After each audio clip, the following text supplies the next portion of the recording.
क्या आपको ये तस्वीर याद है जिसमें सैकड़ों गिद्ध लाशों के ढेर पर बैठे हुए हैं?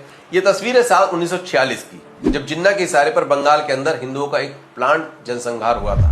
लेकिन क्या आपको पता है कि वो दिन कौन सा था? दुनिया के लिए वो दिन 16 अगस्त 1946 का था, लेकिन इस्लामिक कैलेंडर हिजरी के साल के अनुसार 1365 का रमजान महीने की 17वीं तारीख थी।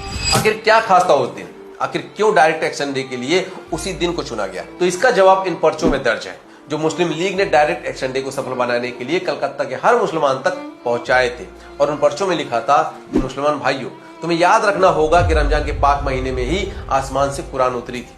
रमजान के 17वें दिन ही अल्लाह के नेमत से हमारे पैगंबर ने अपने 313 मुसलमान साथियों के साथ बद्र की लड़ाई में बहुत से काफिरों पर पहली जीत हासिल की। ये वही रमजान का महीना था जिसमें सिर्फ 10,000 मुसलमानों ने मक्का पर विजय हासिल की थी। अल्लाह की मर्जी से हम हिंदुस्तान को सबसे बड़ा इस्लामिक मुल्क बनाएंगे।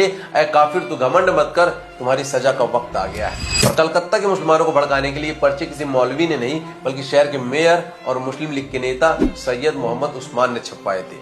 मुस्लिम लीग ने बहुत ही शातिर तरीके से डायरेक्ट एक्शन डे को बद्र की जंग और जिहाद और काफिरों से जोड़ दिया था। और सिर्फ इतना ही नहीं, मुस्लिम लीग ने इन पर्चों के जरिए कलकत्ता के मुस्लिम गुंडों को भी जन्नत का ख्वाब दिखाकर अपनी तरफ खींच लिया था। लेकिन कलकत्ता के मैदान में असली आग उस दिन सिर्फ पर्चों से नहीं लगी थी, बल्कि कुछ नेताओं की जुबान से भी लगी थी, जैसे ख्वाजा नजीमुद्दीन। इनके ऊंचे कद का अंदाजा आप सिर्फ इसी से लगा सकते हैं कि जिन्ना की मौत के बाद उन्हें पाकिस्तान का दूसरा जनरल बनाया गया था। नजीमुद्दीन ने उस रोज अपने भाषण में साफ साफ कहा कि मुसलमानों की लड़ाई अंग्रेजों से नहीं बल्कि हिंदुओं से है।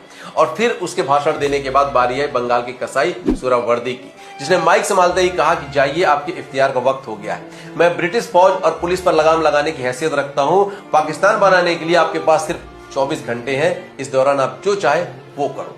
और फिर इन दोनों के भाषण के बाद जो हुआ उसका अंदाजा आप इन सभी तस्वीरों को देखकर लगा सकते हैं।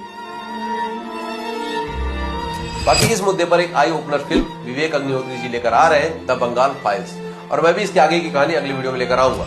अब हो सकता है कि इस पर कुछ शोकड़ बुद्धिजीवी कहें कि ये तो 75 साल पुरानी बात है, वर्तमान की बात करो। तो ऐसे लोगों से बस मैं यही कहना चाहता हूँ कि मित्रवर, वर्तमान और भविष्य उसी का उज्जवल होता है जो इतिहास की गलतियों से सबक लेते हैं। बंगाल को पाकिस्तान में न ले पाने की टीस उन्हें आज भी है और वो उसके लिए लड़ रहे हैं। और हम सब कुछ भूलकर आज भी अपनी जाति, अपनी भाषा, अपने समाज में उलझे हुए हैं। आज बंगाल ही नहीं, जिसके कई राज्यों के कई जिले पूरी तरह से इस्लामिक हो चुके हैं और कई राज्यों को इस्लामिक बनाने की तैयारी चल रही है। इसलिए आंखें खोलिए और सच को सेकुलरिज्म के चश्मे से नहीं बल्कि हकीकत के चश्मे से देखिए। जय हिंद।